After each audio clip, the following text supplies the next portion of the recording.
Hello and welcome to Slamfire Radio. This is episode 285 for January 4th, 2019. I'm one of your hosts, Adriel. I'm another one, Trevor. Can I And- just say, good job on not messing up the date? You know, when you go back to work on the first Monday after New Year's and you're writing something down, you always put 218, 218, takes a couple of days before you start putting 219. Well, we don't write checks anymore, so I don't usually have to get held up there anymore at the local grocery store. Say like writing a check for your groceries. You've never used a pen at work in years, have you? I read on some Post-it notes, but there you go. Yeah, no one else has to read them. Fair enough. Matthew, anyway, good for you for not screwing up the date. Yeah, Matthew and Kelly aren't here tonight. No, Kelly's got a mostly legitimate reason. Matthew just, as everyone knows, hates the listeners. So I don't even think he offered a reason. He just said, screw you guys and screw the listeners. Airplanes. Was airplanes the reason tonight? Yeah. I watched some show about some people who have like attraction to like vehicles and that kind of thing. I think that's what he's got for the airplanes. Oh, he's a little bit okay. Well, it's 2019 after all. If he wants to be attracted to airplanes, who are we to judge? Yeah. His friends, that's who. You're wrong. Fix yourself. Trevor, let's see here. Before we get into what you did in guns this week, what we did in guns this week is brought to you by the Calgary Shooting Center. It's Canada's premier firearms retailer. Right now, they've got a Glock 48 pre-order. What's a Glock 48? I guess we'll talk about that in a minute. But the pre-order for a $200 refundable deposit Glock 48 handgun. If you get the one with fixed sights, it will be $656. If you get the one with a Mariglow Bold, it'll be $794. And if you upgrade the slide to black Cerakote, it'll be $39 because they come with like a stainless steel slide. Some people like their Glocks all black. Okay, sure. But who didn't want to have the gun from Bad Boys? You know, when Will Smith and his partner answer the door when his partner's daughter is going to go on a date and he's all swinging the gun around the air. He's got that Glock with the stainless slide that doesn't look like a Glock. And I was like, oh, yeah, I'd like to have a Glock that was two-tone. Well, now this is it. Yep. Yeah. You wanted a Glock that looked like an SFP? Now you got it. Or a Ruger, I guess. You could get the Ruger two-tone. Oh, yeah. That's much better. My SR9 was all black, but yeah, I kind of like the two-tone look as well. But if you don't, they'll Cerakote it for you for a pretty inexpensive price. $39 to Cerakote a slide. That's pretty inexpensive.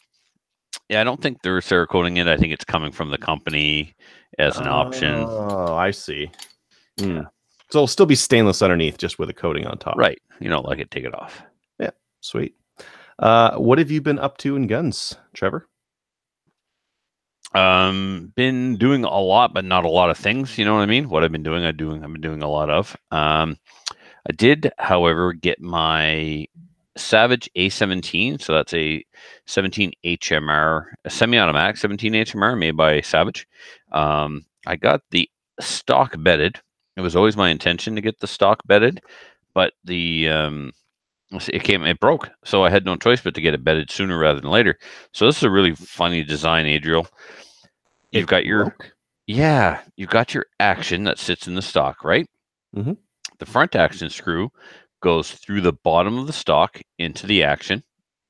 The rear action screw goes through the action into a bushing, a threaded bushing that's been pressed into the wood in the stock. Kind of lame. They just took, this piece of brass. First of all, it's brass. It's just, soft. And it's all knurled. And it's pressed into a hole inside the stock. This is, I don't know how the original Savage A17 plastic stock is configured, but this is how Boyd's did it. So this is A17. It's not an ordinary A17. It comes with a Boyd stock from the factory. It comes with a medium to heavyweight profile barrel, blued, not like just, it's like a polished blued, a glossy blued. Mm-hmm. Anyway, so first time I took the gun to the range, sighted it in, and then I stopped by Muffins, and I took it out of the case, and I was showing it to him on his kitchen table, and all of a sudden the receiver was loose in the stock. And I took it to DC Armory and had Denis look at it, and sure enough, that's what the problem was.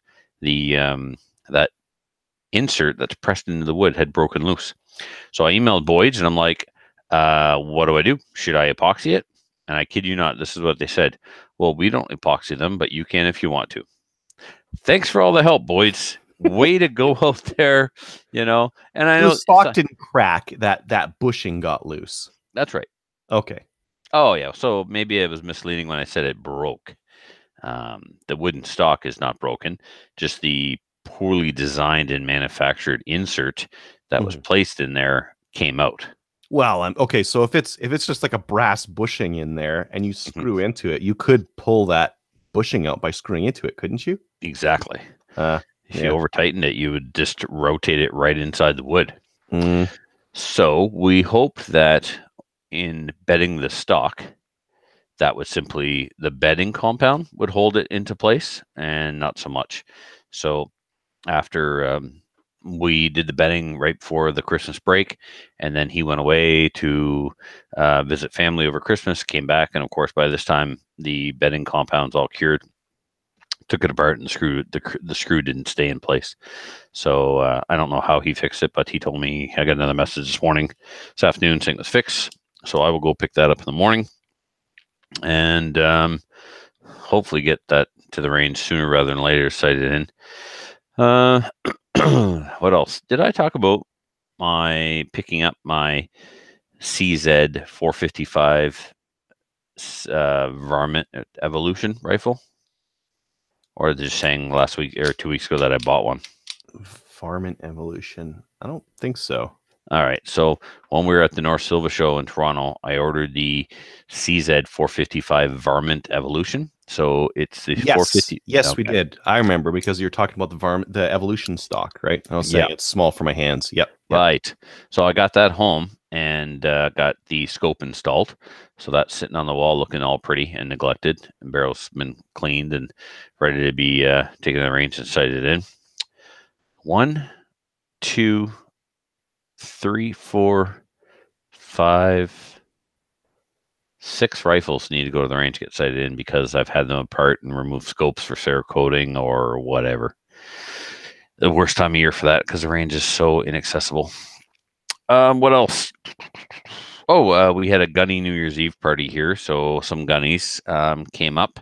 Denis came over, Captain Andy came over. We drank copious amounts of scotch until the wee hours of the morning. And I don't care what Captain Andy posts anywhere on social media, the scotch glass was not cracked when I gave it to him. It was not. Also, he cheats at cards. And what else? I guess that's it. Oh, and then since then, I've been reloading and doing lots of brass prep because I've got to reload 308 for my Stag 10. I've been figuring out the maximum capacity of my Thumbler's tumbler. Turns out it'll clean effectively 288 cases of 308. So if it'll hold 288, it'll hold 300. Let's be real. So Trevor was helping me. He was decapping them, and he had, before I knew it, he had the thing full. And he's like, "Do I keep going?" I said, "No, I stop. I don't even know if they're going to clean now." So I just reached in, took out 2 fistfuls, and said, "Hey, what the hell? We'll try it." I got nowhere to be. I'm on vacation, so it worked. Yeah, put them on overnight, and next day they were all super shiny clean. Nice. So from now on, if I've got copious amounts to do, I won't just look and go, that's enough. I'll actually count them out and put in 300 at a time. So if it'll do 300, 308, it should be able to do 500, 223, no problem. So when it comes to 223, I bought something too to try and help speed up the process of reloading 223. So I bought a couple of weeks back, maybe a month or so more now, both in 223 and 308, the RCBS small base X die. So small base dies, for the listeners who don't know, undersize the brass just a little bit to increase the reliability when feeding into semi-automatics. And the X die has designed the mandrel in such a way to prevent the brass from stretching. So brass prep sucks, and it sucks really bad when prepping for a semi-auto that uses military brass. So you get your hands on all this 223 brass, and you have to process it. So first you clean it, then you lube it, then you full length resize it. When you full length resize it, it stretches. Now it has to be trimmed. Now the primer pocket has a crimp on there because it's military brass. After they install the primer, they crimp it, and that crimp creates a ridge, and that ridge has to be cut out or reamed before the new primer can be put in. It's or very, you can even swedge them out, but swage them out. Yeah, yeah. Depending on the tool you use, will be the name of the process. So ream them or swage them. Very time consuming. So I was set up with the Dillon Super Swage, and this has some ups and downs. One, if it's not adjusted correctly, well, first of all, when you swage the primer pocket, there's a rod that goes inside the case from the front through the case mouth, and then a cutting tool that comes into the primer pocket from the back. And those two kind of meet up on the base of the case, right at the head stamp area. And if there's a burr inside the case from where the flash hole was punched, because when they put the flash hole in the back of the case, it's just a steel dowel that punches through the back of the brass, and it creates a burr, and that burr is still inside the case. What happens when you use that Dillon swage, Super Swage, is it crushes that burr back on top of the flash hole. Oh, I didn't think about that, but yeah, that would. Yeah, you need the little peek inside. So it chokes off your flash hole. So I ended up with a bunch of 9mm this summer that the primer pocket was crimped. So you can use this machine to swage the primer pockets on a bunch of different calibers. And I noticed very easily in the 9mm, because it's, really simple to see inside to the bottom of 9mm, I noticed that burr was getting crushed, Adriel. So I ended up having to use my my flash hole deburring tool to remove that. Well, I ended up with the most accurate pistol ammo I ever produced by deburring those flash holes. You wouldn't think it would make a difference, and I often said there's no point in doing like rifle caliber brass prep to pistol brass. Mm-hmm. I'm telling you, they were the tightest groups I ever shot with ammo that I ever produced. That was psychosomatic. It was you not. just took the time. You're like, man, this brass is so nice. I'm going to shoot it. It's going to be perfect. And it was, but it was like manifest destiny. No. You took the time to shoot it. You sound just like Captain Andy right now. Anyway, moving on. So that's very time consuming. You ream the primer pocket, and then you have no choice but to deburr the flash hole. So we had one time I had some family over because it's over the Christmas holidays. I was trimming, another family member was resizing, and another family member was swaging the primer pockets. God bless your family. I know, right? It was amazing. They saved me a full day of labor because we had all three processes going on at once. It was like a little sweatshop. They were all pretty much children, right? And so kids, not just good for making Nike sneakers anymore. Who knew? So anyway, I found a tool. I found two different types of tools. One's called Swage-It. The other one, I don't know what it's called, but they actually mount to your Dillon 650, and they swage the case on the downstroke, the stroke that would normally be done to seat a primer. Now, instead of the ram coming up and pushing a primer into the case, it's a swage coming up into the shell plate and swaging the primer pocket. Now, I'm hearing all kinds of horror stories. Dillon will cancel your warranty. These things break shell plates. There's one that's spring-loaded. The company didn't review it, but some other guy did, and the comments are just trash. This product is no good. It doesn't work. It went on and on and on. And then there was another guy. He made his own video selling his product, and he had the comments disabled. So I was like, oh, that can't be much good either. So anyway, I went with that one, even though it's his video and it's all his propaganda, of course. He made some arguments about why his product was better than the spring-loaded one. So I decided to give it a try. I ordered it. I put a picture of it on Instagram. then somebody who's way more knowledgeable than me sent me an email. He's like, I didn't put this on Instagram because it was too much to type there. Just an email for you. But yeah, you probably made a mistake buying this thing. You're going to break shell plates. I'm like, oh, damn it. Because it does small primer pockets. Doesn't matter if it's rifle. Doesn't matter if it's pistol. It's not like a uniforming tool where it does matter because of the depth. So how does it break shell plates though? Okay, so just so the torque. Okay, right. Yeah. Typically on the downstroke, you don't put a lot of pressure on the shell plate. You're just no more pressure than seating a primer into a primer pocket. Yeah, right. Yeah, it's got a tiny little bolt holding the whole thing in. Yeah, it's not made for a ton of pressure up. No, that's right. Now I broke shell plates before on my 9mm shell plates using the Evolution Gunworks undersized die. 9mm is the hardest caliber to reload on a Dillon 650, and 45 is the easiest. It's like they tried to make one press versatile and something that you can change and use with other calibers, but it had to be, I think it had to be designed around one caliber. And if you ask me, that caliber may have been 45 because 45 is easy to reload for. Just generally, though, sure is. Sure is. It goes through the Dillon like butter.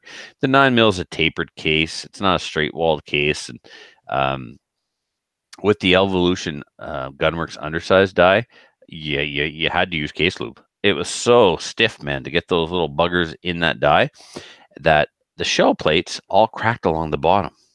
If you think about it, when you're bringing the ram up, the dies are above, right? The brass is going into those dies. All the pressure is down on the ram, on the shell plate. And but isn't there like stuff under the shell plates to like bolster it? Like I could see if you're pushing up on the shell plate because there's nothing above it. It's just being held in by that center screw. But pushing down on it, like when you're there's a gap there. There's a gap there around the outside edge. That shell plate needs to rotate, right? There's one little bearing that it clicks onto. Click. But when it's stationary and in position where you're going to do something, resize or seat a bullet or whatever, it's still not touching flat on the ram. So there's a couple of thou there, and you can actually not tighten there's a sweet spot. The shell plate is held to the ram with one screw in the middle. Screw that screw down until the shell plate gets hard to turn, and then you back it up just a little bit till your shell plate rotates on the ram freely, and then you lock that center screw down with a set screw on the side of the ram. And some people don't put that center screw down low enough, and they leave play in their shell plate, and their shell plates actually wiggle and wobble around a little bit. So that's for better reliability. It works in 1911s too. Yeah, that's right. Loose tolerances. So that's just anyway, what you want with reloading. I'm still you know what? I'd have to like break a lot of shell plates to still not use this tool because I'm telling you, processing 223 brass or 556 brass is a pain. So now I'm going to have a tool head with my RCBS resizing or RCBS X die in it. Undersized die, small base die. There we go. So the looped cases will go into the case feeder. They'll come down. They'll get resized in the undersized die in station 1. Station 2 will swage the primer pocket, and that's it. And then I'll clean the lube off those cases. And then I'll put the other tool head on with everything but a resizing die. Put the processed brass in the case feeder, and then just run it like you normally would reload your handgun ammo. So that'll speed things up a lot. But you know what's really going to speed things up is going forward, provided so all my cases are marked now on either side of the primer pocket with 2 purple stripes, just like my pistol ammo. So provided I always recover my brass, there's no more work to do. Lube it and throw it in the press. The X die won't let it stretch, so I don't have to trim it. And my primer pockets are done. That's a one and done process. But you got to find your 223 brass that's getting kicked out the side of your rifle and flying like 10 feet away to your right and a little bit forward. Right. And unless it's a big match or a match in Nova Scotia, I'm going to get my brass back. Just run a catcher on it or something, right? No, I ran a catcher on a rifle before and it caused malfunctions. They hit the catcher and bounced back in, and maybe was your catcher like really firm or something like that? I've got one of those Caldwell ones, the mesh. That's what I have, a Caldwell. Huh.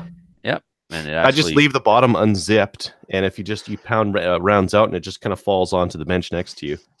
no, mine were maybe I didn't have it on correctly, and they were coming out, but sometimes they would bounce back in. They wouldn't.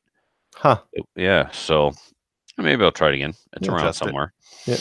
Yeah. But yeah, as long as I pick up that brass, I'm good to go, right?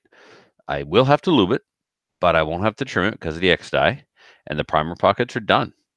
So, I mean, it's not hard to recover your brass during practice. In a match, yeah, well, maybe I'll sacrifice a little in a match. I mean, I don't bend over for 9 or 40 in a match, so, and it's not like I'm going to shoot rifle matches every other weekend, so who cares? What else? Oh, and then this. So normally I'd be wearing my Calgary Shooting Center hat, you know. Shout out to Mark Giroux, came to the house today to set up his press wearing a Calgary Shooting Center t-shirt. And then I thought to myself, how come I don't have a Calgary Center t-shirt? So I'm going to have to talk to Jeff. So yeah, normally I'd have a Calgary Shooting Center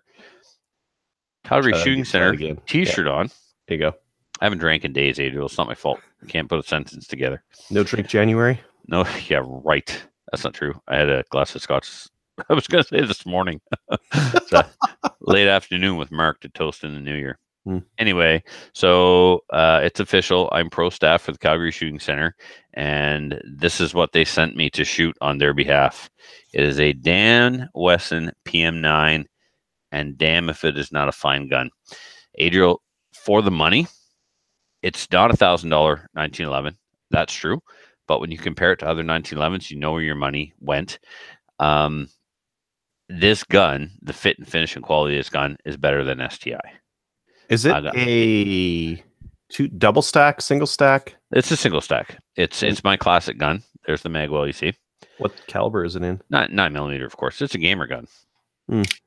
Now, of course, Dan Wesson makes 45s, but this is my new IPSC Classic Division pistol.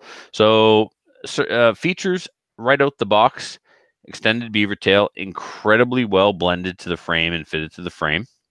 It had a skeletonized aluminum trigger with an adjustable over travel screw, front and rear cocking serrations. The top of the slide is serrated and matte in color so that light doesn't shine off of it. It comes with a fiber optic front sight. It comes with an adjustable rear sight. It comes with a skeletonized hammer. The mainspring, this is not it because I put a magwell on there. The mainspring is flat and checkered. It has a subtle undercut to the trigger guard. I've seen some that were more aggressive on 1911s, but most 1911s have no undercut to the trigger guard. So this one has a nice low profile one. And the front strap checkering, well, it would hurt Matthew's hands. I'll say that much. Like and Tommy from the Paracast, it would definitely be too much checkering for him. Was front and rear Brian that was complaining about the aggressiveness on the FNS checkering? I think it was Brian that was complaining about that. I thought it was you. Nope. You see my Glock? Right. You got glitter Glock. Maybe it was Brian. Could be. It comes with a full-length steel guide rod. Look at the recessed crown on this barrel. I mean, that's nice. It's not a bull barrel because it still has a bushing, but it's a bull barrel for a bushing barrel. You know what I mean? It looks very smooth. Very smooth. And the trigger hasn't been touched, and it's just amazing. Look at the reset on this. Yep. I actually didn't put the trigger scale on it yet, but I will at some point. So anyway, I got to get to the range and sight it in because there's a match, and I got to put a couple of 100 rounds through it. There's a match on the 13th. So I definitely want to go use it in that match. So pretty excited about that. That's all I've been up to for the last 2 weeks. What about you? Let's see here. Last time we spoke, I was talking about trying to get 40 cal mags for my Glock, and I got some. I got some on the way. So we'll see how that goes. I got some ETS mags in 40, which apparently are supposed to work. So we'll see. They also take Glock base plates, and I've got those nicer aluminum base pads for mine. So I would love to switch those over to 40 cal mags for 3-gun. Kenda had a deal on these Gersan, Yeah, whatever, Turkish handgats for Turkish MMPs. yeah, they're Turkish MPs. They're MC28 SA. The price was so good, $289 was what their price was. Now Wolverines beat that. Wolverine's selling them for $285 or something like that. Oh my god! Oh, like try to compare that. What else can you get for that price right now? You could get a Tokarev. You could get a Nork. It screws us because we've got some at the shop, and I'm sure when we got them, our cost was more than that. So what are we supposed to lose money on them now? Sucks. Or just wait for Tanda and Wolverine to blow out their stock or something like that. I did not really need this gun, but I bought it anyways. You did. Did you get the 5-inch optic mount ready one? No, I got the cheap one, the 289. Oh, the real short one. Yeah, the 4 1/4, I think is. They got a shorter one. They got a compact. This isn't the compact. Really? Yeah, they've got a compact version. Okay, here's my thought. So I did a bunch of research on it. I've looked at the YouTube videos. Some guys are saying that the Shadow mags work in them. The CZ75 mags work in them, which would be real interesting because, like I've got the articles on 3-gun. Now, if you were going to start in 3-gun, you don't want to throw a bunch of money at this. What if you started with an MC28? You got your Shadow mags, you got your Shadow mag pouches, and then at some point you're like, I don't like this gun anymore. You turn around, you sell it, you get a Shadow 1 or a Shadow 2, you keep your mags, you keep your mag pouches, and you're off, right? Amazing. Yep. So that's the I'll be testing that angle with that gun. That'll come in next week or something like that. It's in the mail.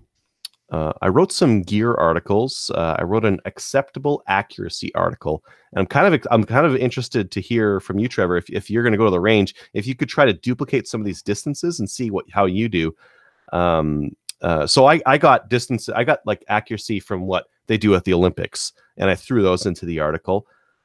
Mostly because I'm tired of people telling me how they're shooting 1-inch groups standing at 100 yards, and lies. Yeah, I'm tired of it. And tired of it too. On my YouTube channel, I get a lot of people saying they're getting 1-inch groups or less at 200 meters or 200 yards with their hunting rifles. No, they're not. No, you're not. Maybe you shot it once, but exactly. do that 5 times on a piece of paper. Oh, you can't. Well, maybe it was just a fluke, right? So I wrote this article. I'm curious because I tested myself. Standing pistol, 10 meters, I can do about a 2-inch group. I don't really have the patience to do like really careful, slow fire. And basically, as soon as my sights are back on target, I'm pulling the trigger. So that's just how I'm wired right now. So 2 inches at 10 meters, 20 MOA, give or take. Do you know what you can do at 10 meters? I can do if now. What can I do all the time? I know I can pull off an inch. I don't always pull off an inch, but I often pull off an inch. I mean, I've got, I will send you a picture that I shot with the Beretta 92. You know the size of an IPSC patch. IPSC patch is an inch. 10 shots. First time I took that Beretta to the range, 10 shots inside that patch. Like, just gross accuracy. So, yeah. But that's mostly you. Like the gun's good for 3 to 10 MOA, somewhere in there. So if you're under an inch at 10 meters, it's you. Well, it's me, but it's also the gun. I mean, I can't outshoot the gun. If the gun sucks, no matter how good I am, I won't make it shoot an inch. Yeah. So, and then standing rifle, I used my Maple Seed target. I can do about 2 inches at 25 meters. That's about 8 MOA. If I practiced, I could probably get it down to 6 or better. But that's like an all-day event, shooting and shooting 22s kind of thing. Prone unsupported rifle, 25 meters. I figure about an inch, which is about 4 MOA. I might be able to do better on some days, but that's, again, just an average, like taking a look at my target and how I can do. The prone wasn't super pressed for time. The standing rifle was pressed for time. That was a minute with a bolt action. So, and a mag change in between. So I don't know, somewhere around there. Anyways, if you go to the range, send me your numbers because I want to throw a couple of different measurements in there. Just to what do you want me to try and do? Standing pistol 10 meter, standing unsupported rifle 25 meter or any other distance, and prone, because I'm doing MOA adjustment equivalents out of this. Yeah. So I can't do prone. Well, I mean, I can if I want to go lay on the rifle range in the cold. I got a mat, I suppose. I could definitely do standing at 25 because inside the front building we've got a stand at 25, 100. Perfect. So I mean, I could take my maple seed rifle all slung up and see what I can do there. Yeah, give it a shot. I'm just trying to get a couple of data points for what you could expect to get to, and what's a reasonable average. What else did I do? I sold my XD45. That's sold and transfers in progress right now. I also betted a stock. I betted my 17 B mag. So I wanted to go out to the range and do this test, this prone test. Yeah. Hold on. Go back to the XD. Why? Who? What? CGN. Because I don't need a 45 ACP pistol. I do competition shooting. I don't really need anything else. You're still muted. You don't need a 45 XD. I don't need a 45. I sold my 45 1911 too, and there was nothing. Oh, you did, eh? Yeah. That was one of the Filipino Sams or whatever. Yes. And it was fine. It was a decent little pistol. Yeah. Reliable.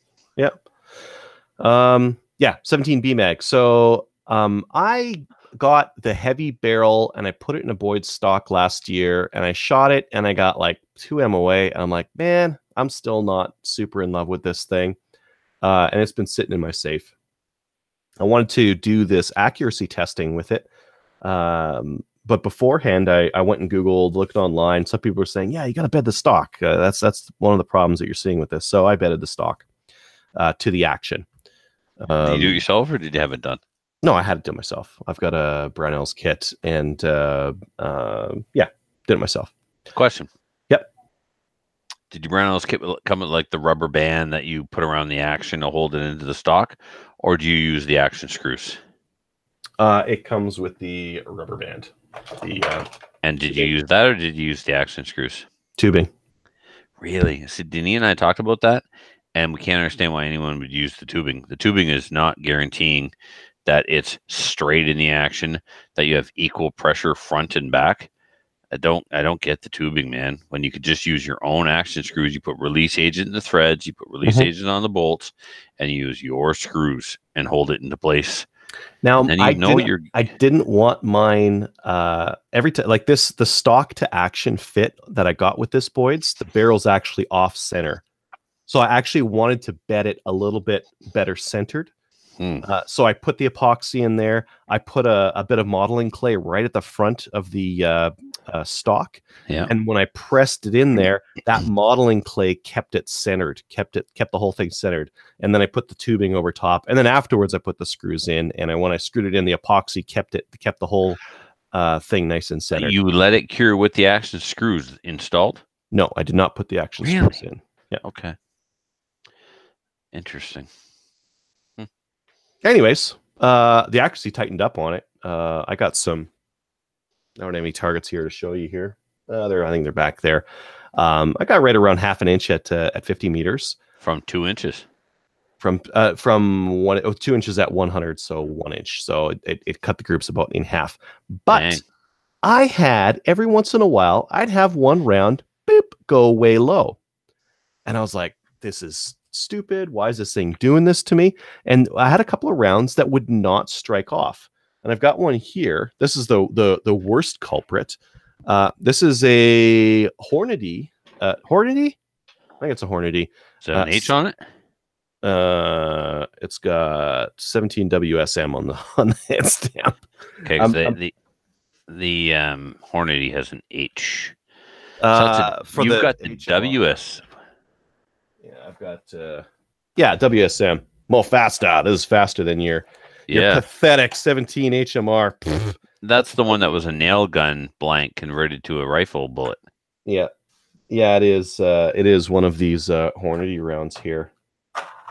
Now, I had some problems striking this thing off, and I kept loading and reloading it, and take a look at what the base of this looks like. I don't know if I can get this up on camera. I'll take a picture. No, It doesn't look like a nice clean hit. It's quite kind of butchered there. It looks like because I struck this round off 5 times before it went. And then it went. Wow. Yes. So there's no priming compound at this part of the rim, but there is on this side of the rim. Oh. Now, what happens if your cases aren't primed all the way around the rim there? You might get inconsistent velocities, right? So I took a look online, and sure enough, yeah, there's some people who are saying like some of this 17 WSM stuff, they're getting huge SDs on it. Their deviation is like plus 80, minus 70 on some of these rounds. So most of the rounds, super accurate. Every once in a while, spits one out into space because I think the primer compound on these things is garbage. It's just not consistent enough.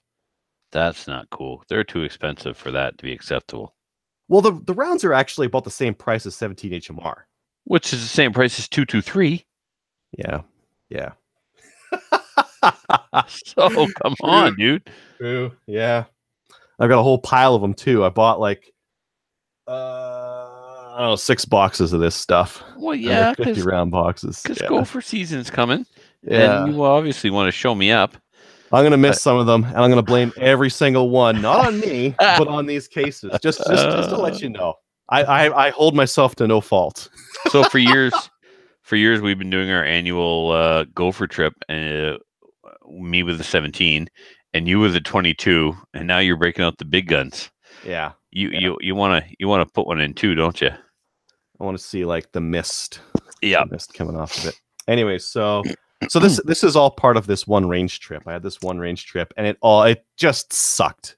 Everything sucked. The weather sucked. It was like minus 20 and windy, and I'm out there trying to do accuracy testing for this stupid article that I've got, so I can put a data point in there. So I'm shooting a steel gun, minus 20, windy, and I'm trying to go for accuracy. It didn't go well. Let's see here. I took my BCL 102 out. They sent me a new extractor, so I put the extractor in there, and they sent you a replacement extractor. It was not the problem. The extractor was fine. It didn't fix the ejection whatsoever. The ejection was the issue. It's as the cases. I sent them a slow-mo video of this. As it's pulling the case back. So on a plunger ejector style rifle, yeah. Here's the edge of the port. As it clears that, the pressure from that plunger overpowers it and it flicks it out the side, right? Correct. And you need strong pressure on it, so it flicks. And then as it comes back, it hits the shell deflector and poof, it's off into space. This thing comes out and it stays, and sometimes it'll like fobble out, and most of the time it won't. So now they're sending me a whole bolt to try out and see if that fixes the ejection issues with it. Well, I'm tempted to just try a new ejector, to go get an AR-10, but it's got a lifetime warranty, so I'm going to give them like every chance to fix it, because that's what I should do, right? But absolutely. I think if I replace the ejector on it, because it's got a real weird profile ejector on it, it would fix it. But I would just still like to take a macro shot of your extractor and my extractor to look at how they stack up, because it's just, I expected that the picture that anyway, yours looks like it was machined with a chainsaw. Sure, it extracts fine. I think the extractor is not the problem. I think the ejector is the problem. The ejector slash the bolt. When you take a bolt out, when you take the bolt out of the gun and put a round on it, like, is there anything there? Yes. There is some tension pressure there, but what I think is happening is that I sent you some pictures there. The bolt face has quite an angle on it, which should help with feeding, right? As the case comes in, it hits that angle, it gets centered in the bolt pocket, the face pocket there. I don't know what the word is for it, and it'll ram and it'll be good to go. Same thing with the ejector. It's also got an angle which should help with feeding. But on ejection, as it's pulling it out, I think as it's starting to clear and tip, it's actually slipping out of that extractor instead of using the spring pressure to flick it off to the side. Interesting. That's what I think. I'm not like I'm not a professional at this or anything. I'm amateur, self-professed internet gun expert, which doesn't they hand those certificates out as soon as you join the internet. I could get one. Yeah. Yeah, you have one. Excellent. Anyway, so that's what happened with that. I took my AR-15 out. Accuracy was good. I had a hammer follow, and it's driving me crazy. It's driving me crazy so much. So the problem I'm having with this thing is every once in a while, the hammer follows the bolt forward, and I got a dead trigger. And I'm at this point, I'm out of ideas. So I took all the parts out of my AR, whoop, barrel, trigger, everything, and I put it in my Aero Precision upper and lower with a new recoil spring and buffer. And I threw the other BCG back into it because I'm not going to run a lightweight BCG if it's not going to make a difference. Right. So you want to sell that? What, this? Yeah. Oh man, this thing's so good. Look how clean this thing is. It wiped clean like nothing. This is like 30 rounds. It wipes so nice. Yeah. No, I like it. I don't have a use for it right now, though. So you want to sell it? Not really. I like it, though. It's like it cleans up. So, like, do you have any nickel boron stuff? No. It stains. So nickel boron like stays really slippery, but it stains and it looks like garbage. It like gets blackened, and it's supposed to like wipe clean, and it does wipe clean, but it stains. This stays like super nice and clean. I wiped it and the carbon just comes right off of it. Nice. It's got a more coarse kind of a feel to it. Yeah. But stays really nice and cleans really nicely. Because my SLR is like pounds lighter than all my other guns. And I've got a full auto bolt carrier group in there, which is, heavy. Don't need to be in there. Yep. I can take that out and put that thing in there. Yep. Just buy one from Brownells. They're cheap. Are they? Yeah. How much? 119, 100, something like that. Yeah. Yeah. Cheap enough. Cheap for that. Yep. Huh. Cool. If you don't get the gold one, I think it's like $100. Wow. Because there's nothing else to it, right? This is a plain steel bolt. There's a little bit more machining on there, but you do a whole bunch of them, and it's about the same price as doing a standard AR-15 bolt carrier, right? You know what? You just solved Captain Andy's problems. I didn't know he had problems. I assumed, but you assumed correctly. Yeah, he could just go ahead, buy himself a regular bolt carrier group for his AR-10, and put it on his mill. Yes, he could just create his own lightweight AR. That's all that is. Just get on there with a Dremel or a mill if you're fancy, and he's fancy. Hack at it. Yeah. You can totally do that. Do you want to send him some pictures of that to his Facebook? He will start cutting up bolt carrier groups, and he'll of course use mine to learn on. The first one, yeah. Hopefully it doesn't crack it, but it'll probably crack it, like his glass and your slide. And but he did a great job of fixing my barrel. But we'll talk about that during the show notes. All right. So anyways, AR-15, I was running my red dot. Accuracy was great with it. I had it nicely sighted in, and I took it home and I tore it all to pieces. So now it's not going to be sighted in anymore. But whatever. Oh man, I don't understand. And now do I at this point I think like maybe it's me. Maybe I'm bumping it off my shoulder and I'm hitting the trigger. It's like that's not a thing. That's not a thing. I don't think if that was a thing. That platform wouldn't exist. Yeah, I don't think that's a thing. It's not a thing. And then the most exciting thing, I got a double charge in my Shadow 2. Boy, did you ever. Yeah, I threw it up on Instagram and that kind of thing. So I have a whole bunch of like, if I come back from a match, I'll have like a whole bunch of whatever, just loose ammo in my bag from, I don't know. You pick up the one round off the ground and I'll throw it in my pocket instead of throwing it in a mag or whatever. And one of them my Shadow disagreed with, and it popped. Yeah. In fairness, the ammo started the fight with the shadow, not the other way around. It's true. Yeah, and it won. It won. Yeah, sure did. So, what kind of damage did the shadow sustain? Oh, so off the shot, I was firing it with a table in front of me, and I fired, and I got spray back in my face. So I'm like, oh, that's interesting. Something's wrong. I checked it out. The slide was actually just a little bit to the rear, something like that, which I believe. Okay, so a lot of people online were saying, because I posted this stuff on Reddit and Instagram, some people were saying, oh, that's an out of battery because the slide's to the rear. I actually disagree. I think actually a bunch of people said like, oh yeah, my buddy had an out of battery with that thing, and the trigger can be pulled when it's out of battery. I don't think so. I don't think so. And the reason why I don't think so is you can't actually do it with a shadow. As soon as you pull this slide back enough to where that barrel is unlocking from the slide, the trigger is dead. So the barrel at least has to be partially locked in there for you to pull the trigger. So I don't think it's an out of battery. I think it was a straight up double charge. And in terms of damage, most of the gas went up the side, killed the extractor, and launched it into space. It was somewhere never to be found. It blew out the bottom of the magazine. That's where most of the pressure actually went, is down the magazine well. And the base pad, the plastic base pad for the what do they call them? Mekgar mags, just into a bajillion pieces in front of me. And that's kind of it. I mean, the case was kind of stuck in there, so I had to safety the gun, take it home, and then knock the case out with a wooden dowel, and it came out fairly easily. I took a look at what parts were damaged, and not really a lot.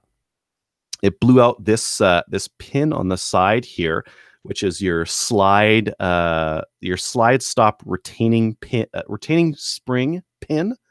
That guy right there, just from the pressure, right? Keep in mind, there's a lot of pressure that was right here, so some of the pins went flying out the side there. It bent that spring as well, and I lost my extractor. So I'd been to some IPSC matches a couple of years ago, and there was this A-Zone company that is actually very close to Edmonton here. So I messaged them, hey, you got these parts? Yep, we got all those parts. And I said, okay, cool. I'll send you an EMT. I sent them the EMT. In 10 minutes, they had the parts in the mail. Holy. Yeah. Who is this? A-Zone out of like Segundo or like some small town near Edmonton here. And their service was their pricing was good too. Do you still need these safeties? Because these are Shadow 2 safeties. They don't fit on a Shadow 1 the same way because the frame is wider. See the gap? See how it's not flush? Those are Shadow 2 safeties if you want them. Maybe. I've been really thinking about it. I posted that ever since I posted that article about the Shadow 1 versus Shadow 2. Yeah. I've been having people message me saying, dude, like, you got to replace the springs in your Shadow 2. Here's what you got to do. You got to replace your recoil spring. You got to replace your hammer spring. You got to change the firing pin to the longer firing pin. Then you got to change that spring. And then after that, if you're going to shoot 3-gun, you might as well go to the single action only trigger. And then if I do that, I might as well put a magwell on it. And if I'm going to do that, I'm going to need to change the grips. And if I do that, I need to get the different base pads. You don't need to do those things. Don't just use your Glock, Adriel. God. Don't destroy what's arguably the world's second best IPSC pistol for 3-gun. Anyway, the reason why I bring it up again is find out if that company, or send me their info. That company, what's it called? What? A-Zone. A-Zone. That's a clever name for an IPSC company, or a company that sells parts for IPSC people. Anyway, I bet they have the low-profile Shadow 1 safeties. I bet you they do too. Okay. Remind me after the show. Remind me after the show. I'll email them. All right. And if there's a price difference, then I'll just make it up on my end. Cool. Yeah.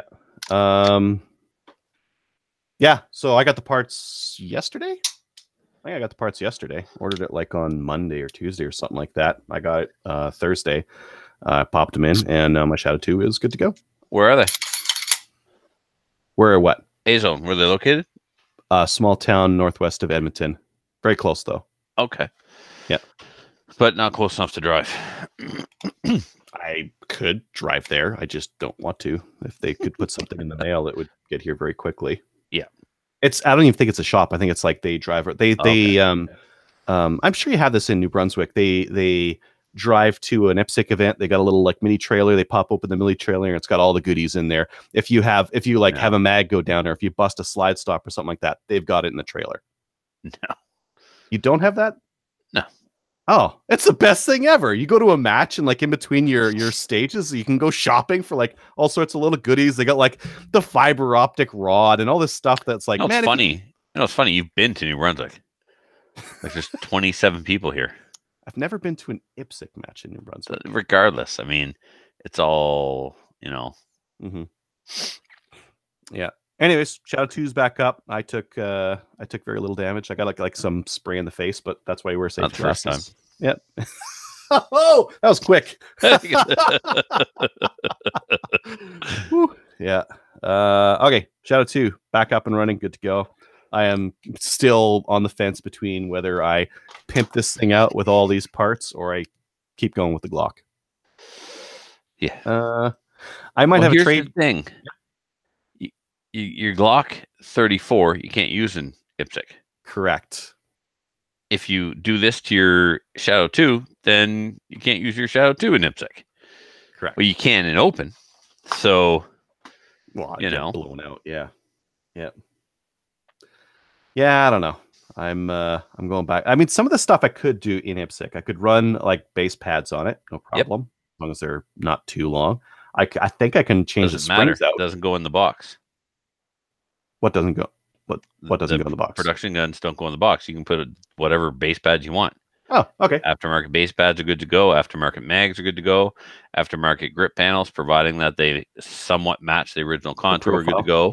Yeah. And now aftermarket springs and trigger parts are good to go, because if you're allowed to tune the trigger on the plastic guns, you're allowed to tune the trigger on all the production guns, but you still have to maintain 5-pound double action pull. Correct. Yeah. So there's a bunch of stuff you can do on that. And then there's a pre-B disconnector, I think, that really shortens up the slack on it. So a whole bunch of stuff that someone sent to me that I might have to dig into. Spend another $200 on springs and tiny little parts to throw into that thing to make it magic. Mm-hmm. I think I got a trade going for my M305 for a Glock Gen 3, Glock 17. So I might do that. I think that's a good deal. M305A? No, regular M305. Straight up regular M305. I didn't know you had one. I got all sorts of weird stuff. Yep. Yeah. So I might trade that. Have another Glock for no reason. I traded my. Wait now. Yeah, I received an M305 for a P320 in cash. No, I got the M305 and cash. Oh, that's a really good deal. Yeah, somebody gave me an M305 and cash for my P320. You're going to go the other way. You're going to get rid of your M305 for a pistol. Mm-hmm. Yep. It gives more room in the safe, so that's great. And then finally, our new patches and stickers are moving along. I got a bit of a slimmer patch because our logo is not quite as square anymore. Now it's like really skinny. So I've got like a slim patch that should be able to fit if you've got no space left over on your hat or whatever. I actually posted a comp of it on one of our Facebook chats. Someone was asking about patches, and I said, here's kind of what they're going to look like.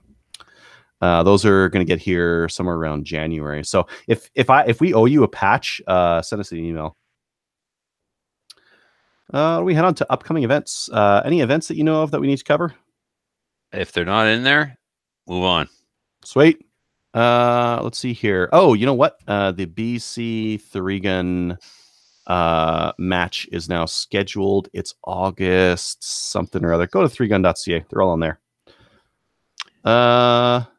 News. Do you hear about Instagram maybe banning gun stuff? Only tonight when I read that. That makes me sad because that's my only online gun presence. Mm-hmm. Yeah, the Military Arms Channel was saying that potentially they had said that Pullinar Tactical was banned and Definitive Arms got banned as well. Really? Yep. Wonder why. Not sure. They didn't really say why. And then CCFR's Downrange. Did you watch any of those episodes? Well, I watched the one that came on the TV. Tell us about it, because I didn't watch it on TV. It was good. What happened?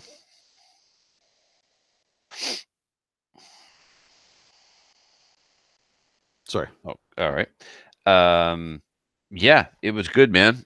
It was a little bit coverage of some 3-gun activity. It wasn't a 3-gun match. I don't think it was a 3-gun match. I think it was like a light duty match. Something. It was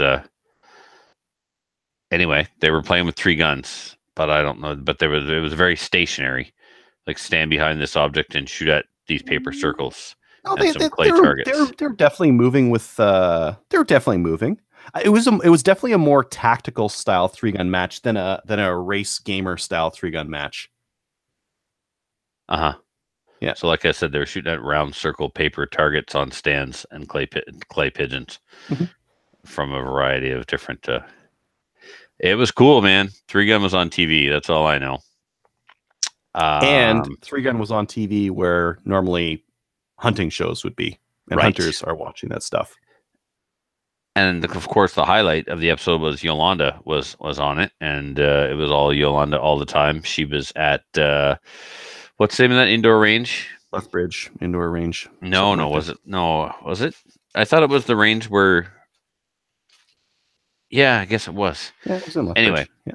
She does CCFR Ladies Nights. She's a field officer coordinator for her region, and one of the instructors at this Ladies Night program or at that range.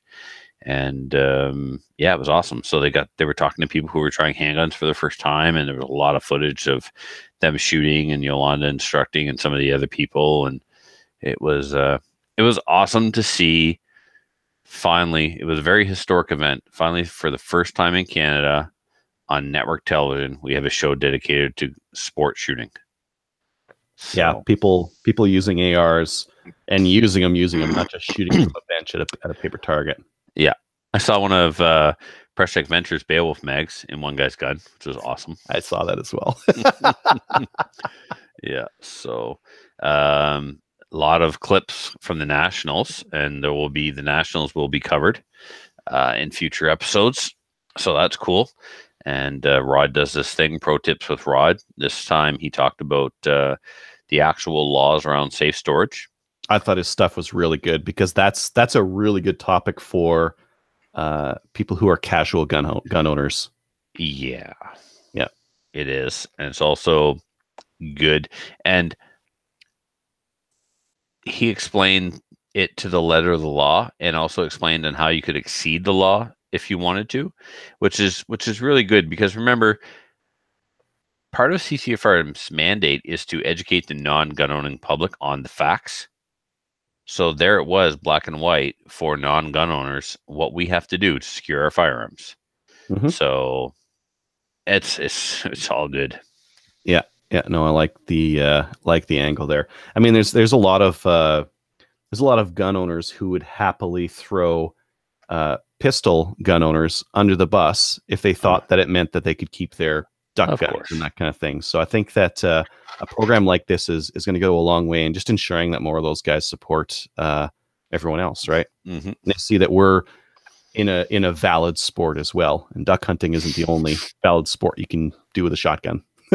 Yeah. I don't know, man.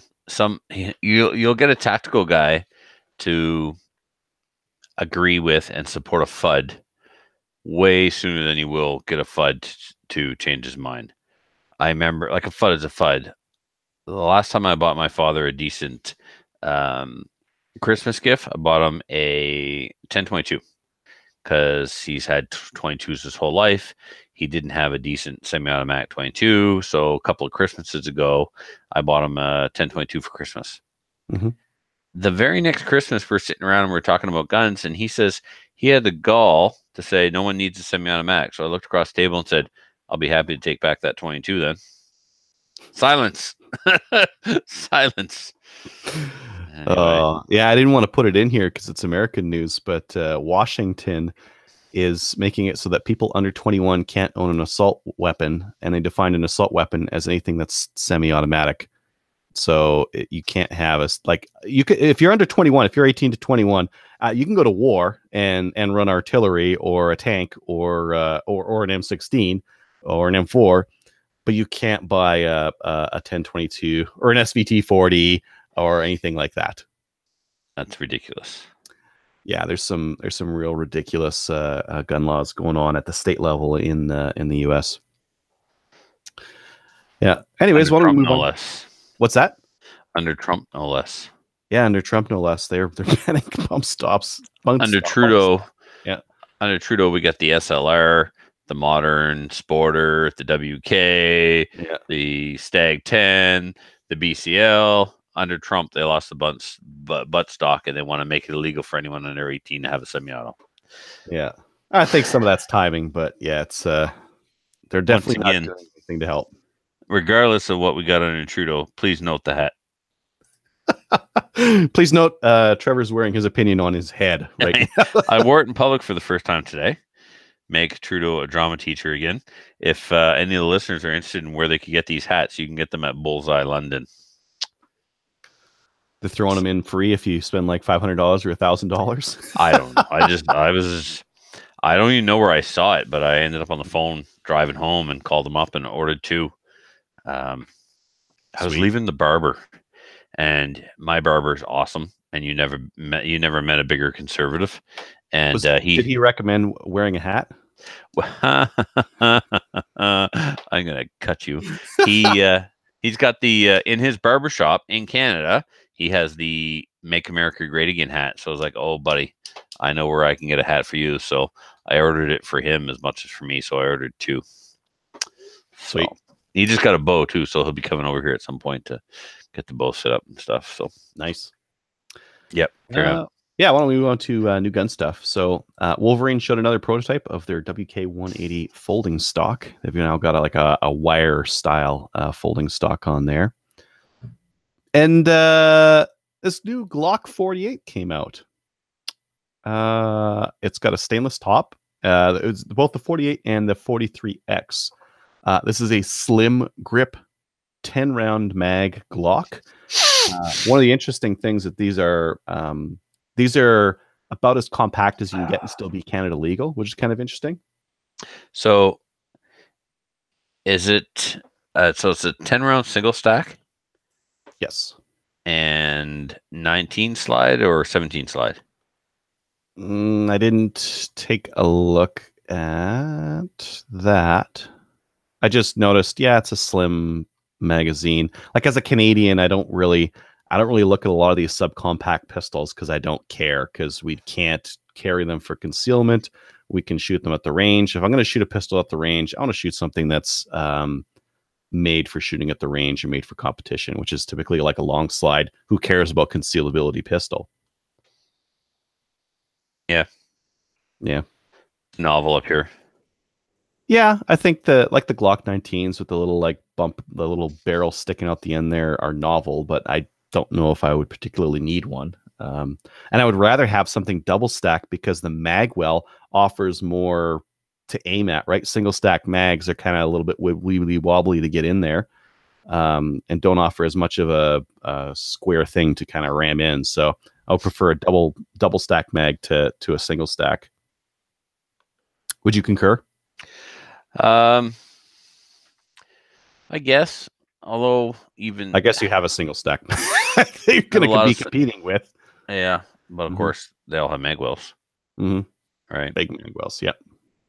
Otherwise, if you don't have a magwell, a double stack is nice because the mag itself is, triangular shaped at the top and more natural for the inserting.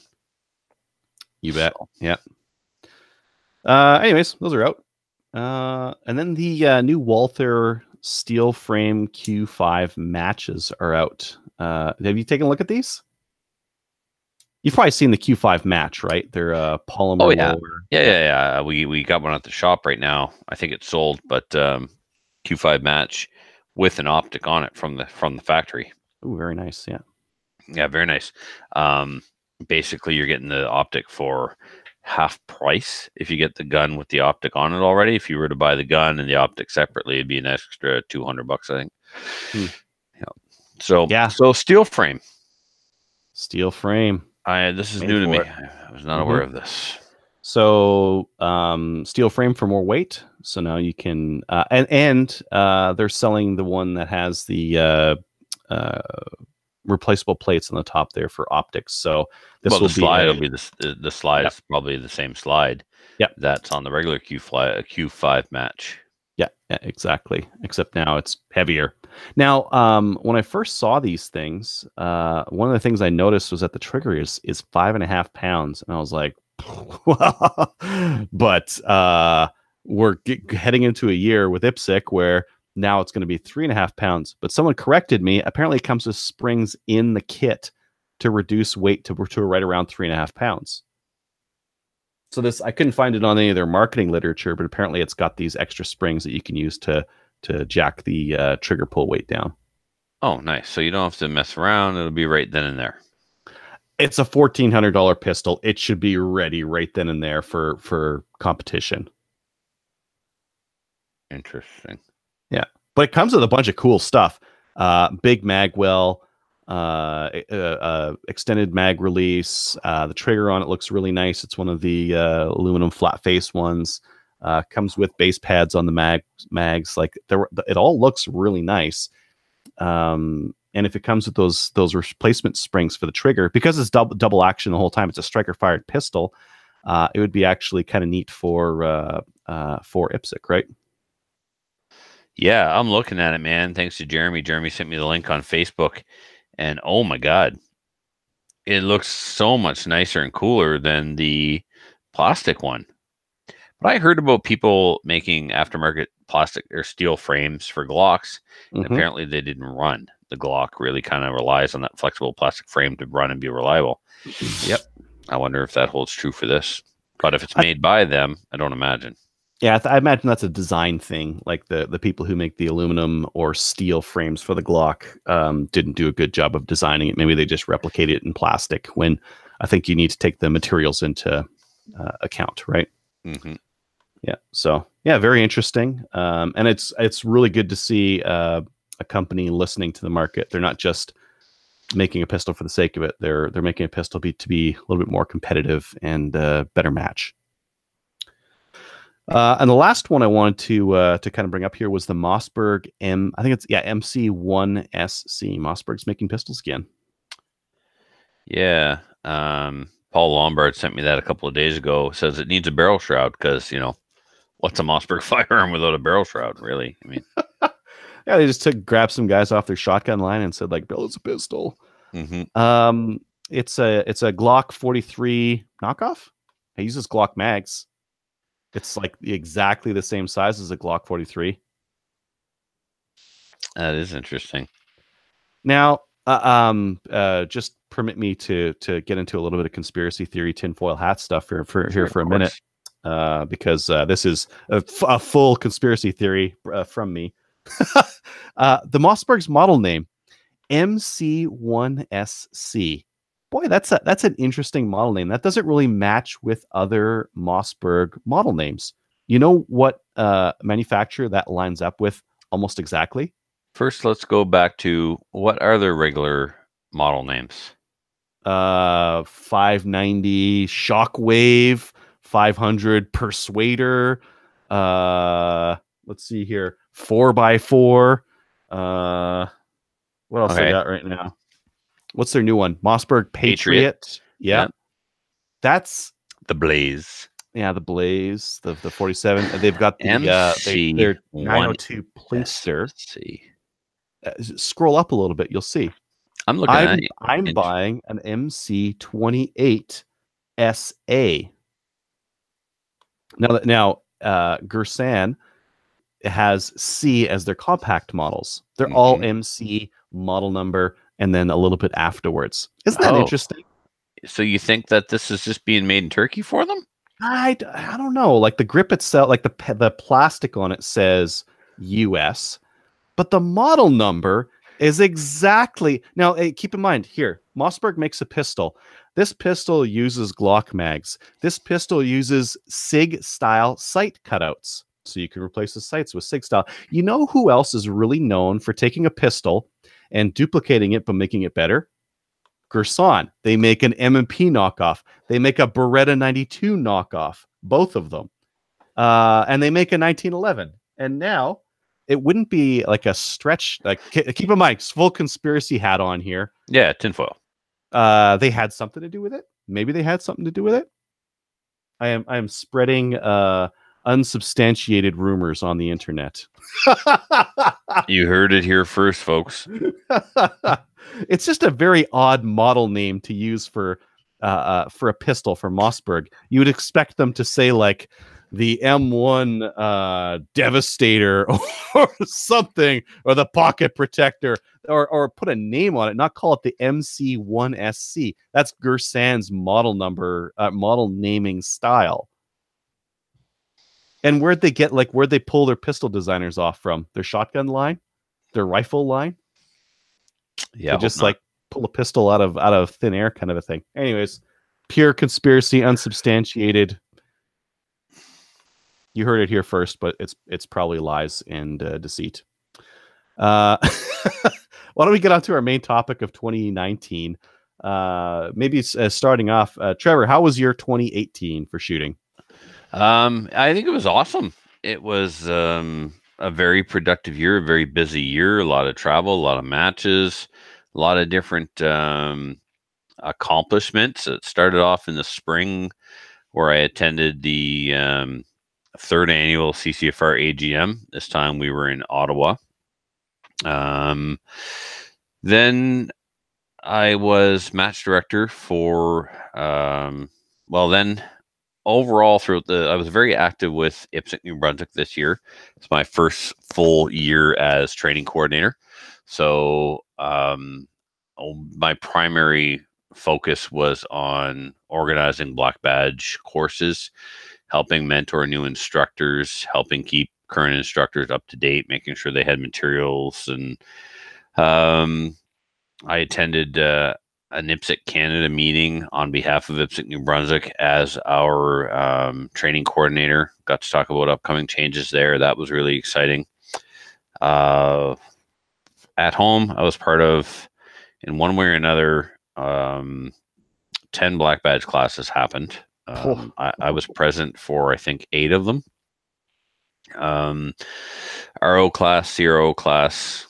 I was match director for the third annual Ronnie DeGroot Steel Challenge, match director for the charity shoot, where we raised $7,000 by the time all was said and done, which was the second highest amount and just blew the previous New Brunswick amount out of the water. Match director for SummerSlam, where I finished third in Classic, so that was pretty awesome. And got some mentoring done under Jim Smith, who is the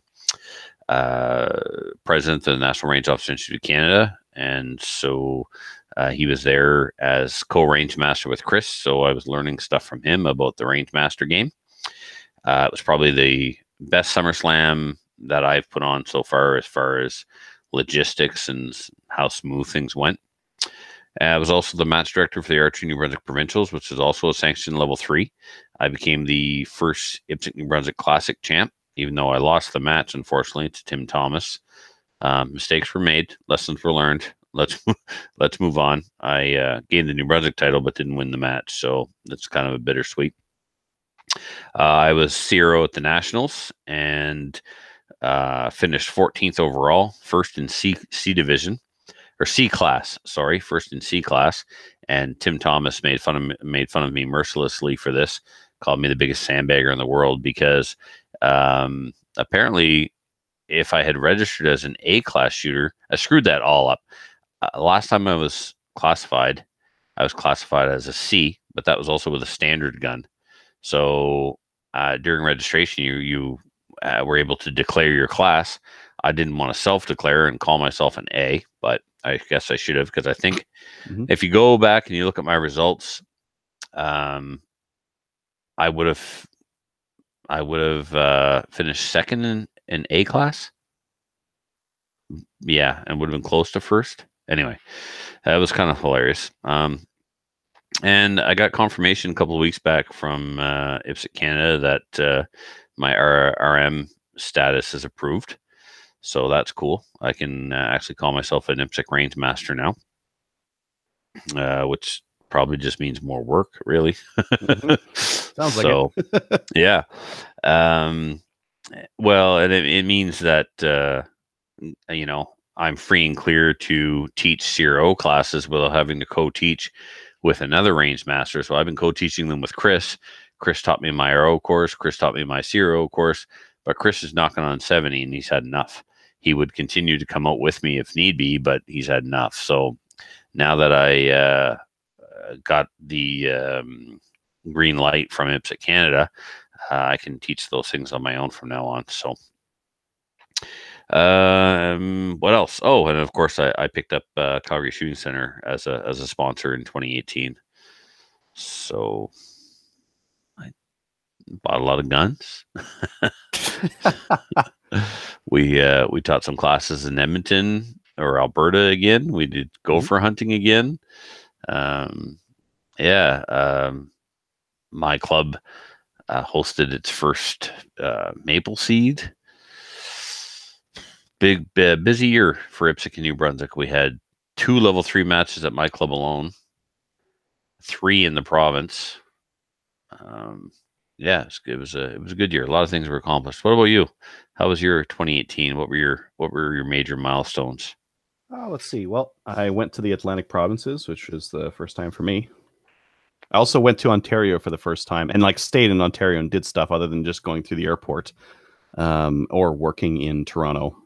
So I went to the rest of Ontario, not just the center of the universe. That was last year or year before, though. And did it make you want to move there? No. No, definitely no. I like to, when I start driving, I like to go somewhere and not just go sideways and all around trees and rocks. And I like to go straight and fast and far. And Alberta and Saskatchewan are perfect for that. So, yep. No, I'll stay here for now.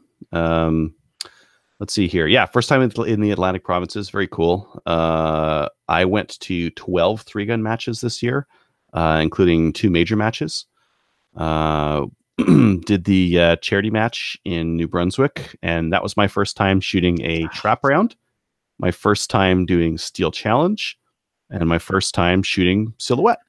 Nice. That's what I like about that format. A guy like you who's been shooting all kinds of stuff for years, got to do some new stuff that you've never done before. Yeah, and that's 3 new things in one match. Never mind all the rest of the stuff we did. I was the first guy to win a 3-gun match with a SLR. Oh, there was that too.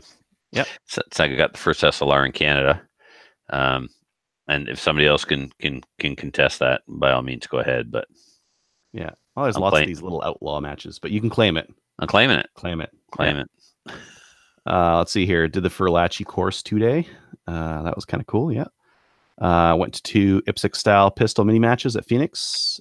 Did 2 Maple Seeds this year and got into the Maple Seed IoT program. So, pretty busy year for me as well. What are you looking for? What are you going to try to do in your 2019? Well, there'll be the, attend the charity shoot in Alberta. We're teaching a Furlachi class at the Calgary Shooting Center. Woot, woot. That's going to be on Friday, July, stand by. 5th, I think. Yeah, that sounds right. Yeah. Friday, July 5th, Calgary Shooting Center Furlachi class. We'll be taking registrations for that soon. I want to shoot a gopher in the face with my SLR. That's on my list of things to do in 2019. I'm going to be hosting the 4th annual Ronnie Group Memorial Steel Challenge. More teaching. I've got RO classes.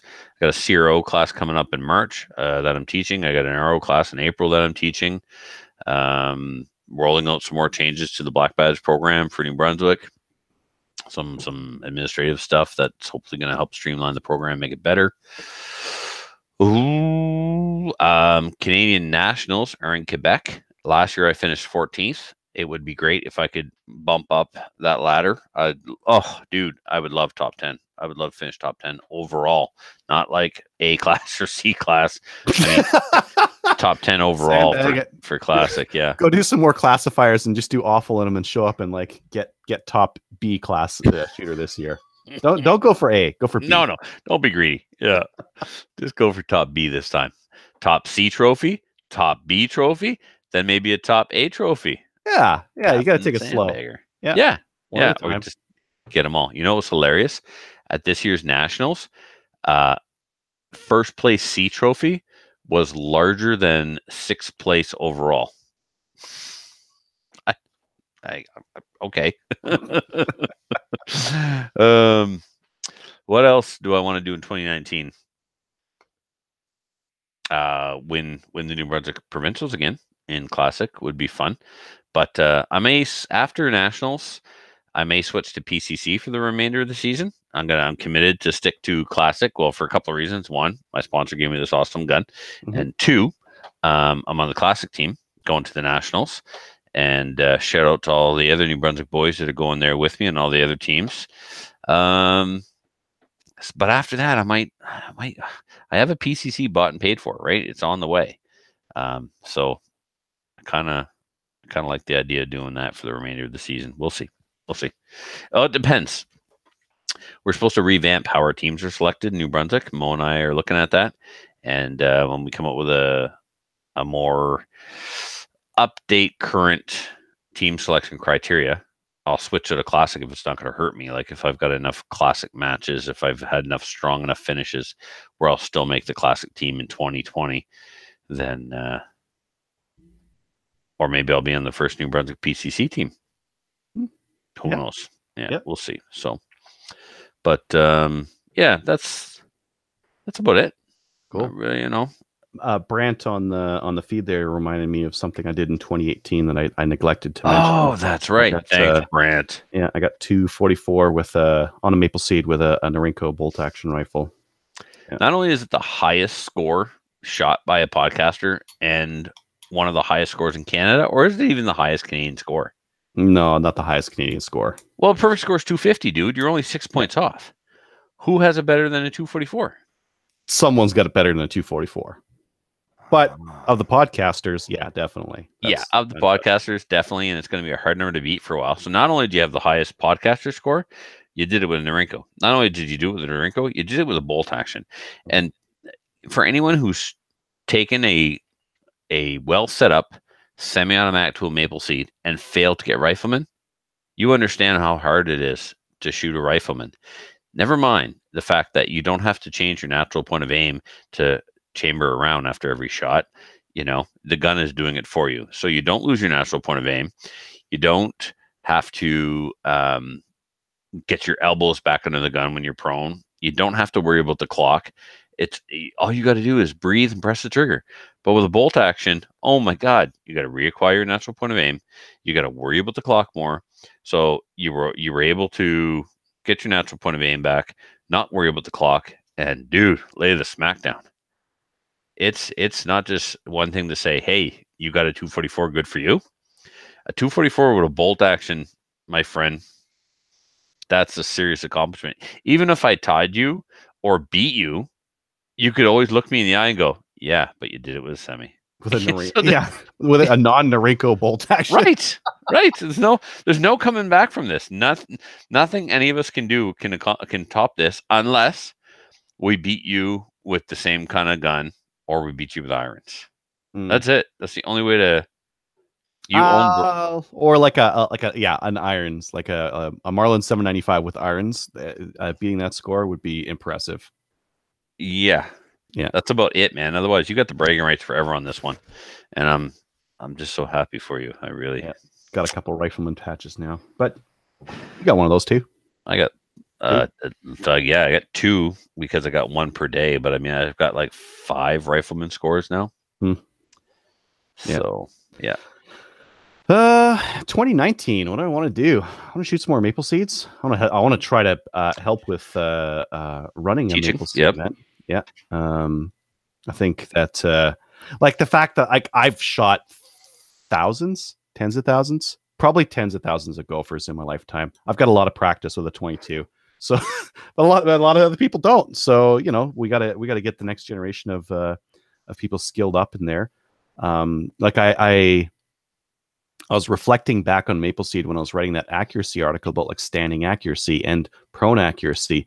If you can shoot like a 2 MOA group while prone and say like 3 or 4 inches standing at 25 meters, you're good to go. You will get your Maple Seed, but most people don't. It's a small percentage of people out there that can actually do that. So I think that rifleman skills are super important, and that's something that we need to grow in the country, and that's something that I want to grow in the country. So I definitely want to work on that. I want to shoot a bunch of 3-gun matches. That's definitely in there. I want to shoot some other clubs 3-gun matches as well. To kind of get a flavor for how other clubs are doing it, and seeing what they're doing and steal their great ideas. There was some more stuff. I really wish you'd come shoot mine. Your 3-gun? Yeah. I have to like pull all my stuff out. I'll give you everything. Just show up. Ammo, but I got guns. my stuff. I love my stuff so much. I'd have to bring a belt, probably, at least. Bring your own belt. Yeah. You think I'd do well? Nope. Yes, you would do well. You would be in the top 5, top 3 for sure. Yeah. Because nobody out here shoots as much 3-gun as you. They're all IPSC guys that shoot a couple of 3-gun matches a year, but some of them, are capable. You're going up against the McClatchies and the me and the Muffins, and Filthy does good every time. Fred does good every time. Yeah, I would say I would take an advantage if there was a long distance rifle and a lot of shotgun reloading. If your shotgun round counts per stage is like 9, 10, it doesn't make any difference. You're pulling the trigger. There's no reloading there. Yeah. I try not to have too much reloading of shotgun in the stages, but some. Mm-hmm. So yeah, we had one. Oh, what do we have? One stage that was all shotgun. It was like 20 rounds or something. So I mean, it was. I just kept changing magazines. Well, yeah, like the last year and even early this year, I won a lot of the shotgun stages. I got first overall on shotgun stages. That's not happening anymore. I'm not like those days are gone. I'm not going to get top overall on shotgun anymore because of these guys running around with these pump action max.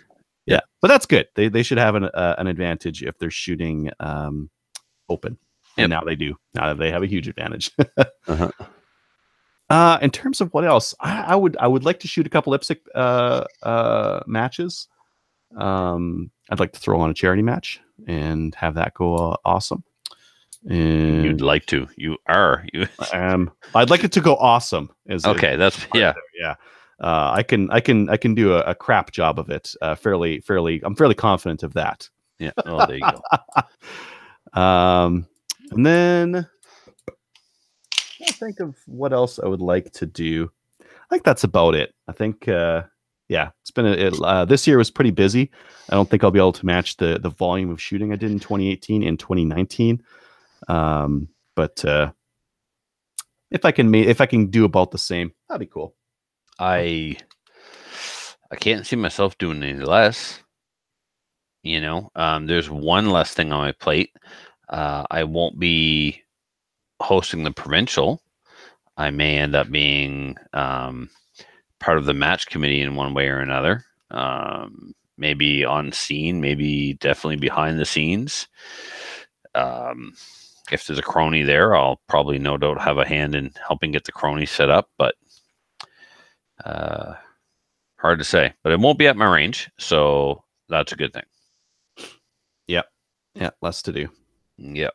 Yeah. But I've still got my black badge, the annual Steel Challenge match, which we pretty much have to set up almost simultaneously. We start building the black badge matches first, and then the charity shoot or the Steel Challenge goes up in and around those stages, because the stages that we start constructing end up in the end being a version of what will end up being a finalized SummerSlam stage.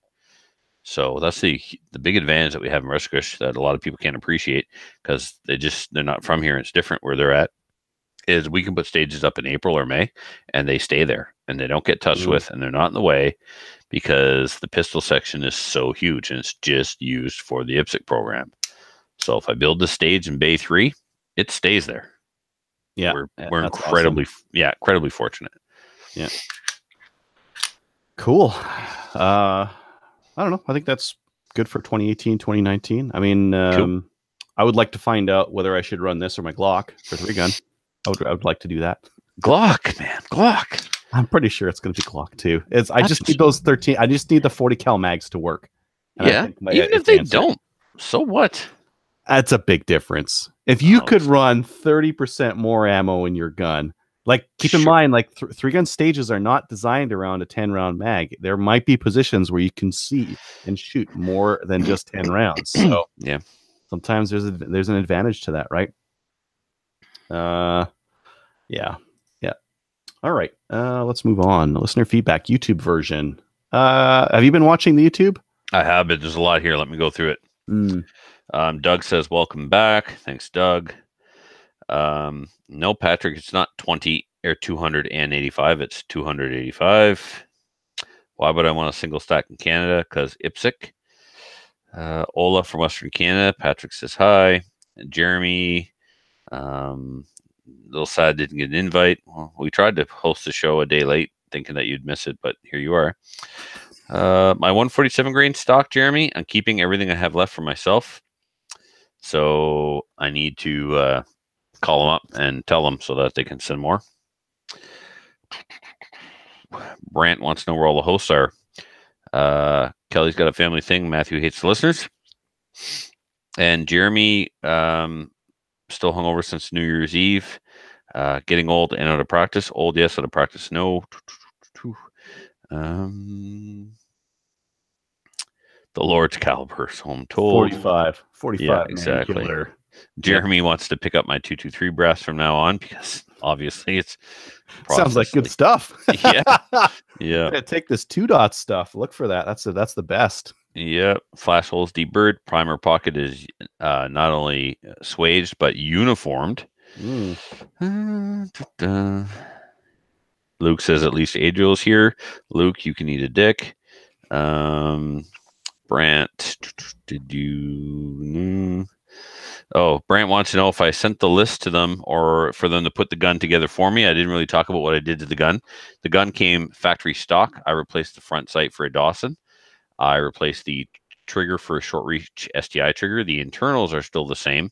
The safety is still the same for now until I put on double tap safeties. The magwell is Dawson.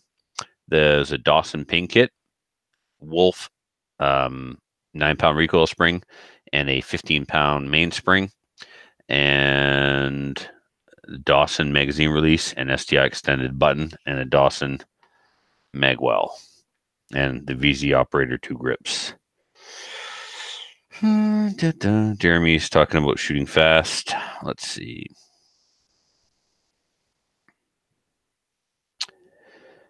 I don't.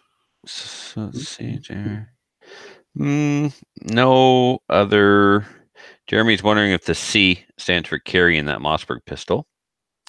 And he said that they are the Mossberg is the firearms Illuminati, and no one's heard from him since. That's the conspiracy theory. Yeah. Turkish Illuminati? Yeah, could be. Mossberg is the Turkish Illuminati. Yes. They've been infiltrated by the Turkish Illuminati. There you go. Now they're making Turkish pistols in America. So that's it for YouTube. What about the regular feedback? Let's see here. Our regular listener feedback is sponsored by Armory DC Gunsmith. Armory DC Gunsmith is a full-service gunsmith who specializes in firearms refinishing. They offer hot bluing, parkerizing, and Cerakote finishes, as well as wood refinishing. Check out their online inventory of new and used guns, firearms, accessories, optics, and more at dcgunsmith.ca. But they do have very poor hiring practices, so I'd have to say that. That's not actually part of the promo. They don't do background checks on their people. Definitely, I have a pal. Background checks. I have a pal, so I do a background check. So there's a background check for you right there. Keep me out of the promo. Okay. Follow DC Armory, Armory DC Gunsmith on Facebook and Instagram. Let's see here. Our first bit of listener feedback. Who's this from? This is from Spencer in Smyrna. Spencer in Smyrna. Hey guys, I just wanted to send a quick note about using the 12 gauge mini shells. There's a little rubber adapter for the Mossberg 500s that makes them function correctly. It's from a company called OPSOL. That's OPSOL. And I think Brunel's carries them. I also wanted to request that Trevor never sing on the podcast again. My iPod, which has run flawlessly since I bought it in 2012, completely freaked out during that part of the show. It kept activating voice command, which is what Apple had before Siri came along. I was sure I disabled that in the settings, and when I checked it, was still shut down. So I don't know how it activated itself. You're welcome. It also started playing the podcast at 2 times the normal speed. I ended up having to do a reset on it to get it working again, but I skipped past the singing part this time, and I haven't had a problem with it since. Hope you guys still all had a good New Year's, Spencer. P.S. I got the email today. Looks like the Glock 43X and 48 are official now. Yeah, he had sent us an email a couple of weeks back with the, it had been leaked, so he knew it was coming. And yep, now it's definitely official since they are for sale. I get yours at the Calgary Shooting Center. Shoutouts. Mine goes to Captain Andy and his wife Kim. They came up to the Gunny New Year's Eve party, which was fantastic. And of course to Luke, from formerly of Bang Switch Boutique. He deep fries the turkey for us every year. But this is a gun related shout out, and that's to Andy for taking my NEA upper and barrel back home with him to replace the locator pin in the top of the barrel extension. He started to mill it out, and it pulled right out of there. So he was able to get it out, no problem at all. He got a new, harder piece of material. It's an 1/8, so it's not like it's an odd number or anything. So he made a new pin, right size, shape, sank that sucker in there, and now my barrel is good to go. So I have to build another AR because I've got an upper with a barrel on it, Adriel. What choice do I have? I mean, you could just have that as the upper and just swap in the lower when you want to. No, I have a 14.5 inch upper already. I know what you're going to say next. Well, then you also already have a 14.5 inch AR, don't you? Yeah, what do you do with that? Sell it, build it, sell it. Yeah, no point. Yeah. Sell just the upper. Someone else can build. I could. Holy smokes! I never thought about selling AR parts before. This is novel. We'll talk about this later off the air. Interesting. All right. I know who needs an upper. Filthy traded his polymer lower with a dude for a nano case in exchange for. No, dude had a polymer lower because they were like $50 at the time. A bunch of us got them. So he had a polymer lower, and Filthy traded his nano case. Filthy received a nano case in exchange for his 7.62 by 39 upper. So this guy put a 7.62 by 39 upper and a polymer lower. So I'm of the opinion that it's not a matter of when it's going to crack, or not a question of if, but when it's going to crack. Yeah. So maybe he'll want this regular 5.56 upper instead, and he can sell that. Well, actually, no, he won't, because he'll probably enjoy the cheap cost of surplus ammo.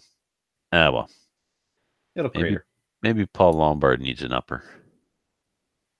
I think I will sell it. Yep. You're on to something. Make some room for other guns and better guns. Any other shoutouts? No. I've got one to A-Zone. One day. Shipping it in one day. It's crazy. And make sure you remind me after the show, and I'll check if they got safeties. We've done that. Gavin bought a part from us one day at the shop, and we put it in the mail that same day. Oh yeah, I love it. It's the way it is whenever possible, but Mhm. not always possible. Patreon supporters, we have 83. If you'd like to support the show, go on over to patreon.com/slamfireradio. And when we get our new patches, we'll pop one in the mail for you and stickers. Excellent. Mhm. Somebody was saying they're having a hard time to find the show or something. They wanted to know if there's a feed. Is there a feed for Patreon, or do they have to go to the site and download it? There's a feed for Patreon. Yes. There is. Yes. I found it one time. It was like it's like an RSS audio feed you can subscribe to.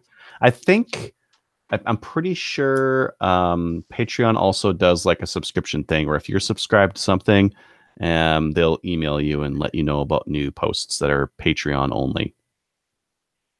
Which we just put another one of those out, the Brant one. Cool. Yeah. Anyways, there's that Patreon thing. Helps us with money for hosting and that kind of thing. Ammo. Yes.